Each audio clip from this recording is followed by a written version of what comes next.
Do some sound healing anytime. Good morning, everyone. Good morning. I'm Reverend Scott.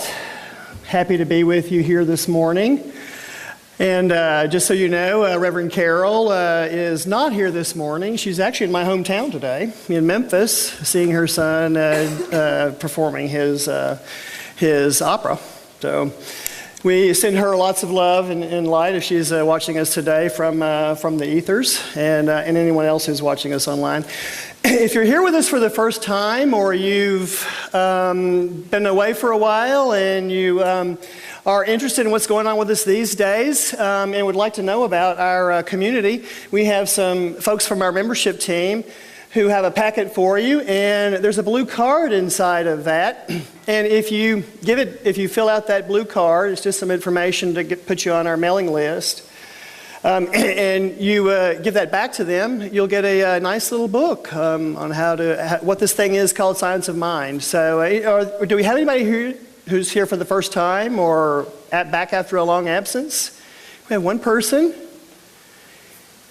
We won't ask you we won't shame you or make you do anything. We'll just give you a present. And there's one more in the middle.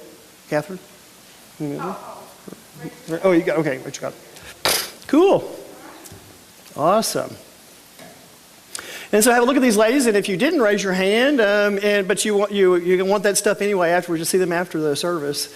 They'll be happy to help you out. Well, this year, we're actually talking about values.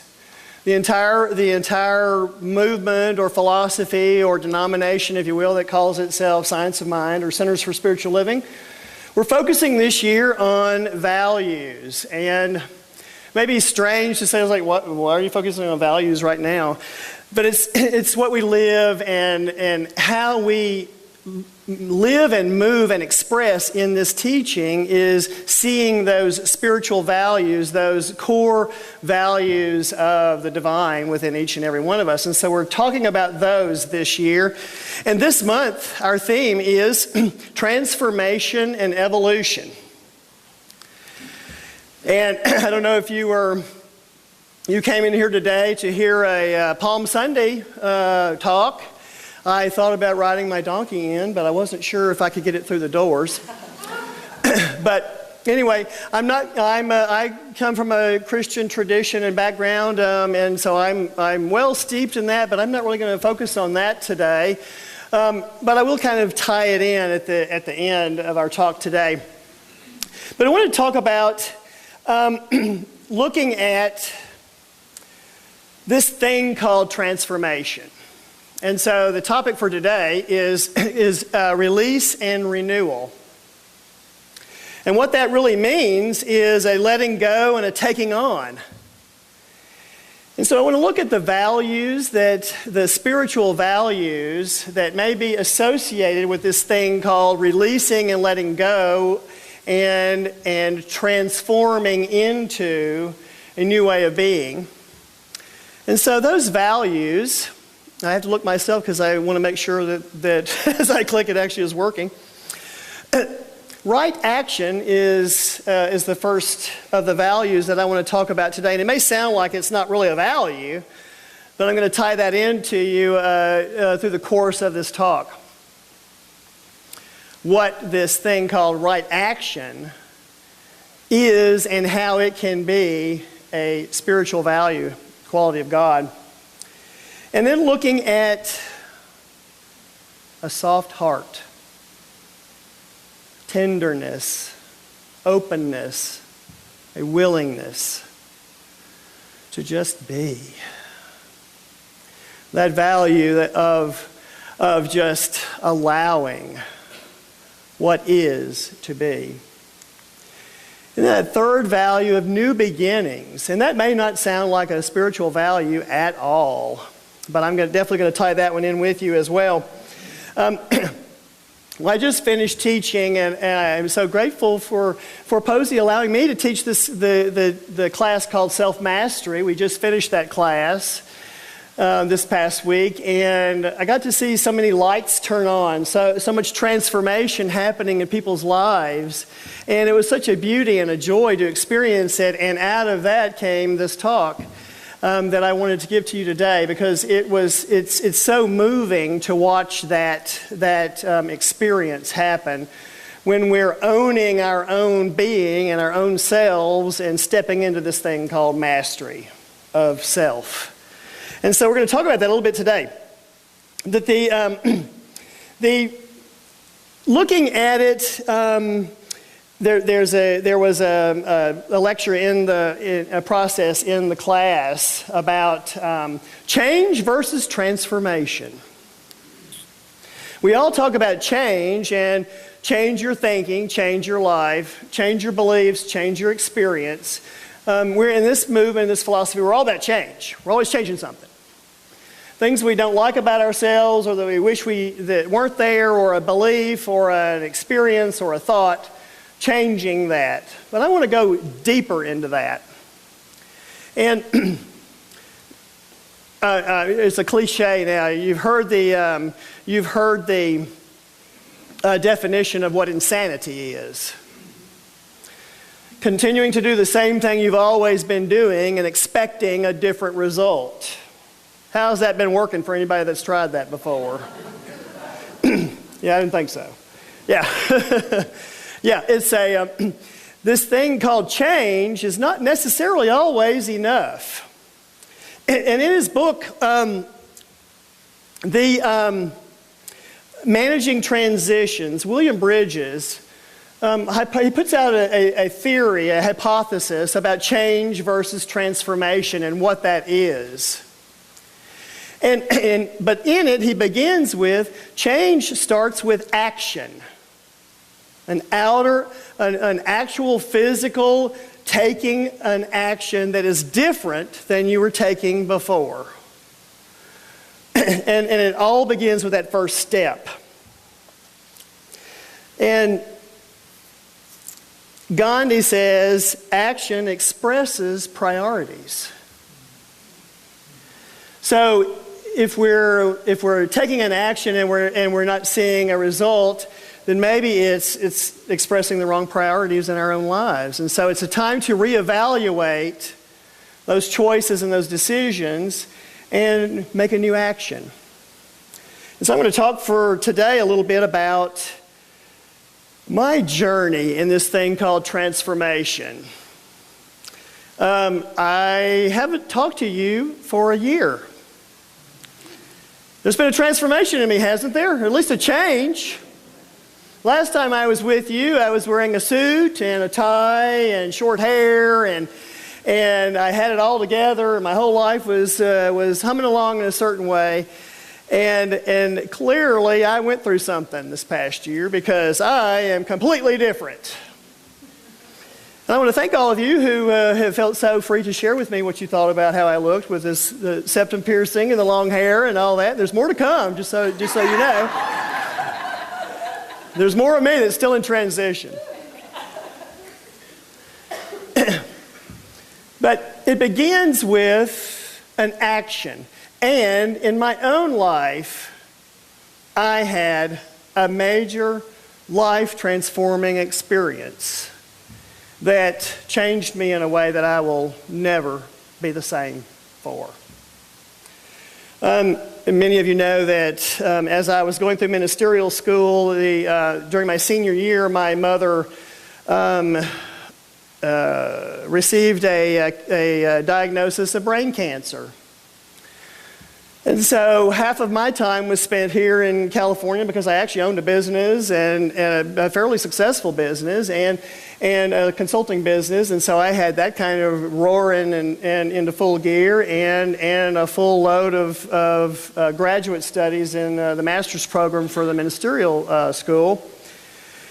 And then 2 weeks out of every month, I was flying back to Tennessee to take care of my mother and kind of be there and be that presence with her, because I'm an only child, and my mother is basically all I had left as an immediate family in my life. And I wanted to share with her through this process. And so, and it was a process.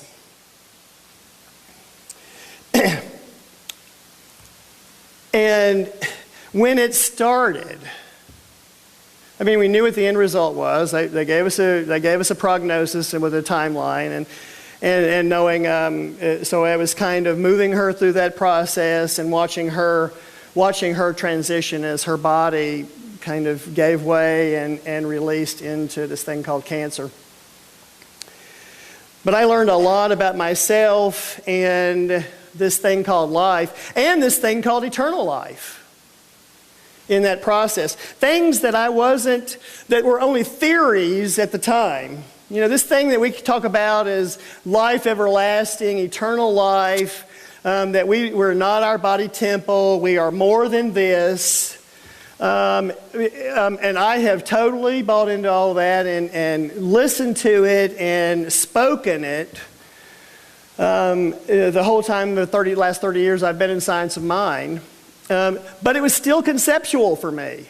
It was still a concept. Because my parents actually shielded me from death when I was growing up. So I never even, and the odd thing is my family was in the mortuary business. But they shielded me from, death and that's what it looked like. And actually, when my father transitioned 4 years ago, I was in Chicago speaking at a conference, and then had to fly directly to Honolulu for a week to take on working with a new client. And so I didn't even get to see my father's transition. But that's been the story of my life and my experience with this thing called leaving the body temple and moving into this thing conceptually for me called eternal life or life everlasting. But it was a theory for me until I went through this process. And as I was going through this process, I had to be really respectful of my process and what I was going through. And so it began for me with this physical change, but it went deeper than that into a beginning of a transformation. And during that process, as I was walking through it, as I was living it, as I was nursing and nurturing my mother, and as I was taking care of the caregivers, as I was taking care of my clients and customers, as I was taking care of my peers in ministerial school and getting through final exams and all of that, there was something going on in me. And Neil Donald Walsh says the struggle ends when gratitude begins. So I had to begin looking at my life and this process of this thing I was going through with this transitioning with my mother. And I had to kind of look at it a little bit differently, and I had to be grateful for each and every moment. There was not a moment that I was with my mother that I didn't tell her I loved her. I wanted to make sure that was the last thing she always heard. Each day, each moment, each time I was passing by, walking past her, looking at her, I was always saying, I love you. And that I was grateful for her. But then there's something else that needs to come in with that, and that is forgiving. I'm going to talk for a second about this forgiving thing. What is that? Why? What am I forgiving? Why am I forgiving my mother? No, in this case, it was forgiving me. We cannot forgive others until we can first forgive ourselves. And I went through this process of looking at my own life and my own experience and the things that I was living through and looking at and going through in my own life. And I had to be soft and gentle with myself and love myself and forgive myself in this process. Because I had a whole way of thinking and believing and being that I was actually letting go of. and really going deeper into something more profound, something more moving, something more meaningful in my own life.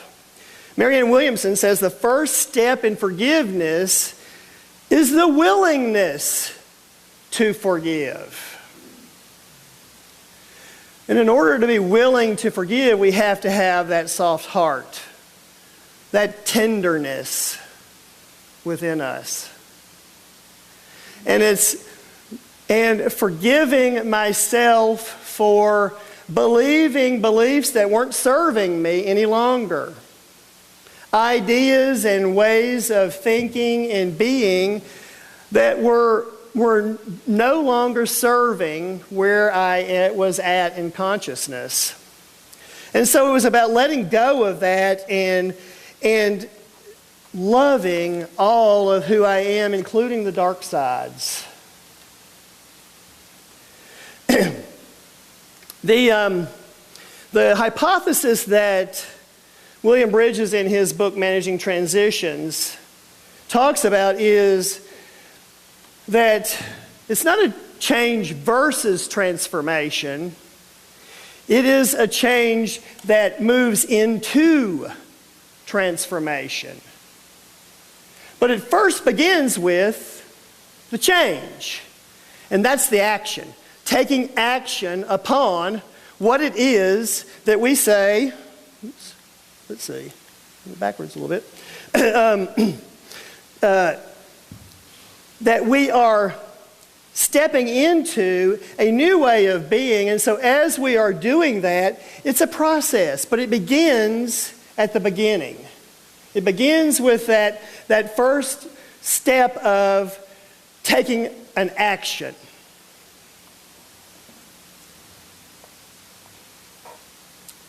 Taking an action to propel you into something different. As I said earlier, the definition of insanity is continuing to do the same thing and expecting a different result.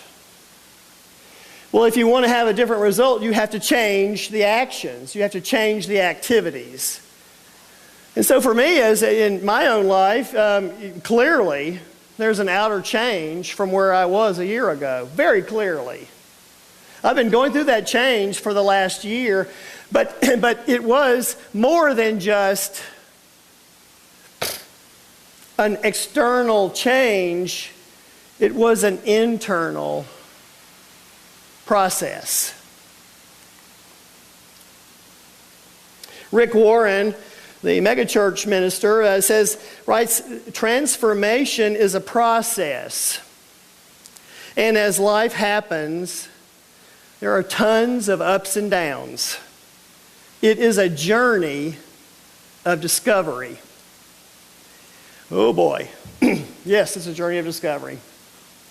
Because as I was going through this thing with my mother, and I talked about this in the self-mastery class, is if you want to have any, where you got most of your beliefs and in your life, whether they serve you or not, look no further than your parents. Right? And, and your peer group and your teachers and those authority figures when you're in those developmental years of your childhood. And so I got to watch my mother living out her beliefs. And as she got sicker, her brain, she began to, by rote, do the things that were an outpicturing of her internal beliefs without a filter on. It was an amazing experience to watch that. And I got to see how her beliefs outpictured in her own life and in her own experience. And I got to see them in stark contrast. And I got to see that a lot of them were the beliefs that I had. And one of them that was really profound for me was I always thought I was fat. I thought I was the fat kid. And as I was watching my mother during this process, she stopped eating. Why did she stop eating? It wasn't because she was sick and didn't feel good. It's because she was worried she would get fat. She was worried that she would get fat, so she didn't want to eat as much food. Well, I watched that, and I looked back at my own life as I was watching her go through this process in her own physical experience, and I'm like, oh, wow, I didn't need a ton of bricks to hit me over the head to see that one. So I had to let go of a belief system that I had that I was fat, ugly, and unattractive. But at 54, or 53, I had to let go of that because I've spent most of my life alone. Because I always felt fat, ugly, and unattractive. And nobody would want me. Where did that belief come from? I got to see it out pictured in my own life. And for me, I got to work on that experience of letting go of a way of thinking about weight and about body image and personal self-worth based on outer appearances, and so working on something deeper under the surface. And for me, it was a process. And, you know, and William Bridges, when he's talking about this thing of moving from change into transformation, it starts at the level of taking action, but then it goes deeper into a process of transformation.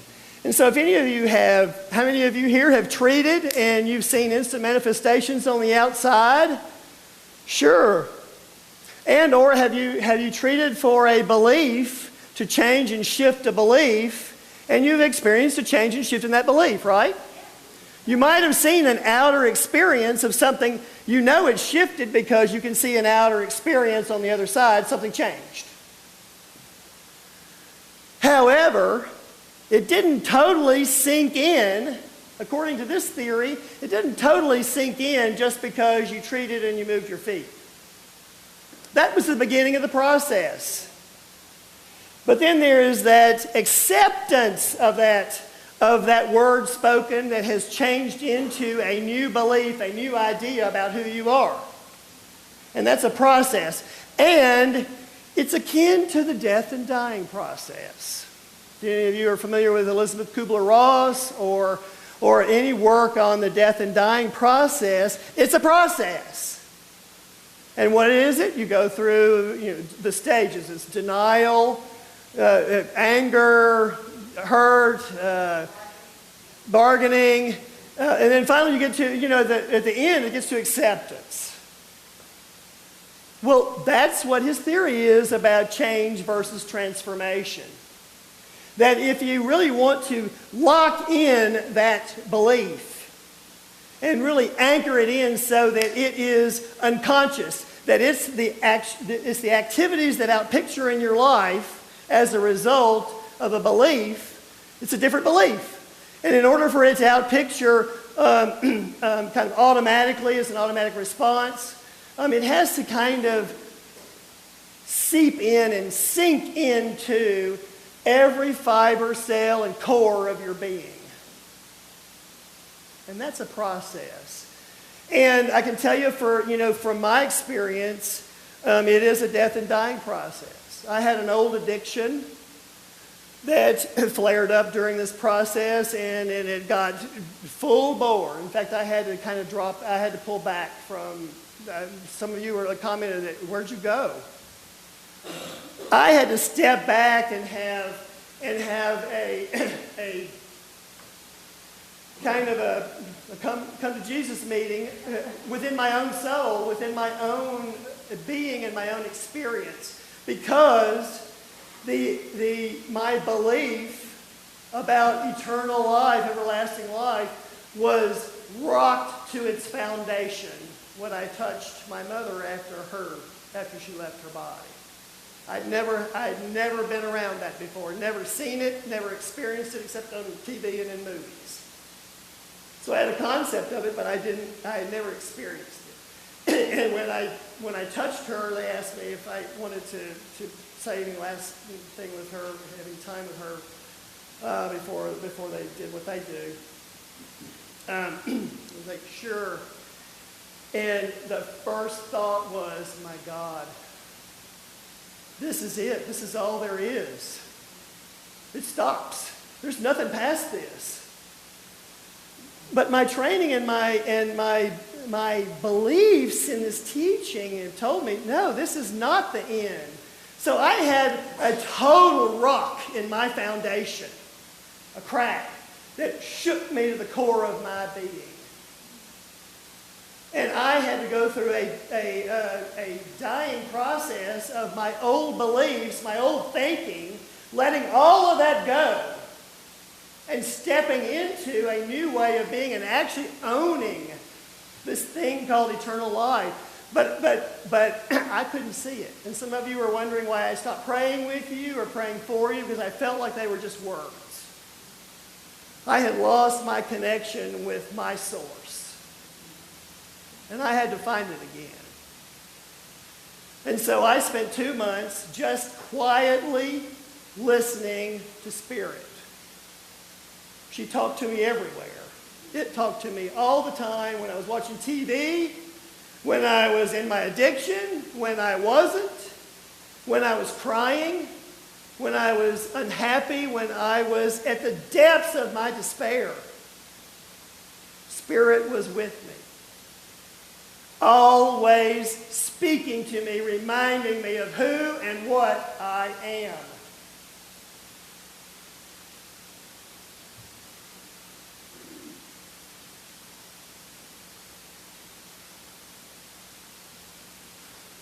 Now, the good news in this process is that there's an end to it. And so when William Bridges, in his hypothesis, we begin with an outer action. Change and action. Change says, I'm going to do something and be something and think something different. Well, in order to outpicture that, it begins with a process and it starts with an action. But all the rest of it is internal. Ernest Holmes says, the greatest good which our mind is able to conceive should be affirmed as a part of our everyday experience. From such daily meditation, we should venture forth into a life of action with the will to do, the determination to be, and a joy in becoming. That's where the soft heart comes in. It's that being grateful for who you are, right where you are, for the lessons that you're learning, for the life you're living, for the experience you're having, forgiving yourself and letting go of wrong thinking that wasn't serving you in the past. Just forgive yourself for it, let it go, and move on. But you can't move on until you're willing to let it go. And that's the thing. But this is all an internal process. And it becomes who you are. And you'll know it's who you are when it becomes instinctual without thinking. Oh, I get it. Eternal life. I get it now. So I am with someone who is going through that process, or a family member or a friend who's going through that process. I am with them in a different way now. I serve them in a new, deeper way, from a new and different place. I am changed.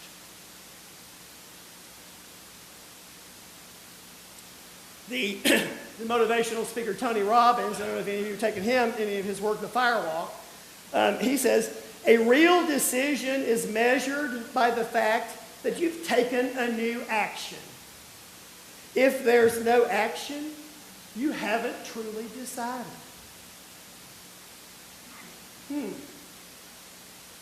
If I haven't taken an action that is different, for a different outcome than what I've had in the past, I haven't made a decision. but I can tell you from my own experience, trust me, from my own experience, it's a process. It feels uncomfortable. It moves you to a place of acceptance. Just know that it doesn't always look pretty. Like Rick Warren says, it has its ups and downs, its highs and lows. And for my own self, in my own life, yes, I did move through it all. and I am a different person as a result. And so I don't want to look at it as a change versus transformation. I want to look at it as a change into transformation.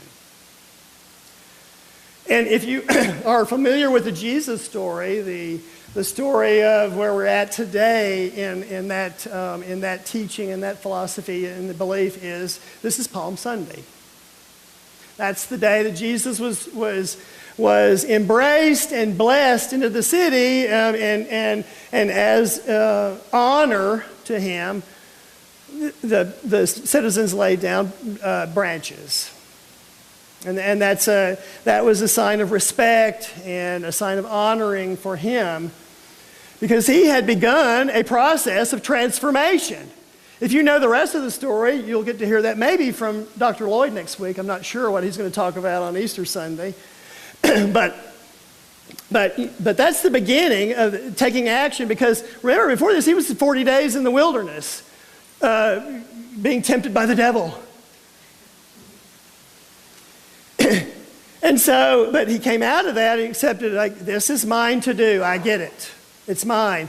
And this is the beginning of his rising up and saying, yes, I'm taking a new action and I'm stepping out into the world. And the world said, yes, we salute you. We honor you. We greet you right where you're at. But this change into transformation, again, first means take action. If there's something in your life, if there's some area or some place or some issue in your life that you're struggling with, that you feel like, gosh, it's just not moving, then try something different. Try something different than you've always tried before to answer this problem, issue, or situation, whatever it is. Or see a practitioner. We have great practitioners in this community. We actually have one who's brand new with us today, who's graduating, Paula. Please see Paula before, get a prayer from Paula before you leave today, and all the prayer practitioners, obviously, but Paula wants some practice, showing what she's learned. And she's got to leave for work after this, so I was like, get her early. But she knows what this is like, this thing called transformation, moving from where you were to where you are, from who you were to who you are becoming. And all of our practitioners can kind of laugh at that. Yes, we all know. Yes, Prac 1's your time to work through all that stuff. Taking action, and then remember to love yourself during this process. It is a process of a new belief taking hold in your consciousness, taking hold in each of the cells of your body, taking hold in each of the words that you speak. You'll notice it. It'll be very different from the beginning of this process for you. But be tender and be loving and have that soft heart, that openness, that willingness to just be who you are. And don't let anybody tell you you're doing it right or wrong. It's nobody's business but your own. Nobody's business but your own. And if anybody is noticing and they're commenting on it, just say thank you for sharing. Because I want to honor all people where they're at. Everyone where they're at in their life and in their experience. And I don't want to shut anyone down. Thank you for sharing. Knowing that it's theirs, not mine. I don't have to own it. And so continue to be loving with yourself in this process. And once you do, you will see the world through a new set of eyes. The world will suddenly look much different. And you will react and you will act much differently. In fact, your reactions may not always be reactions.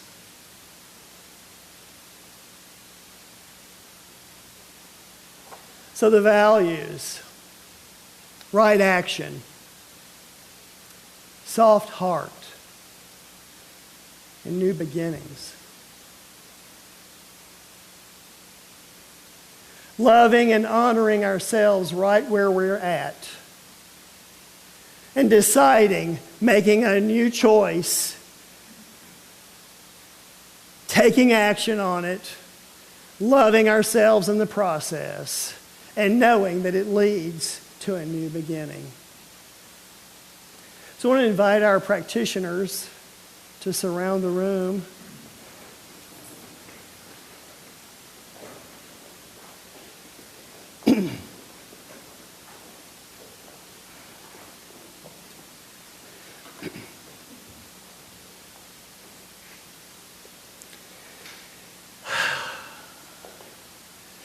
And they are each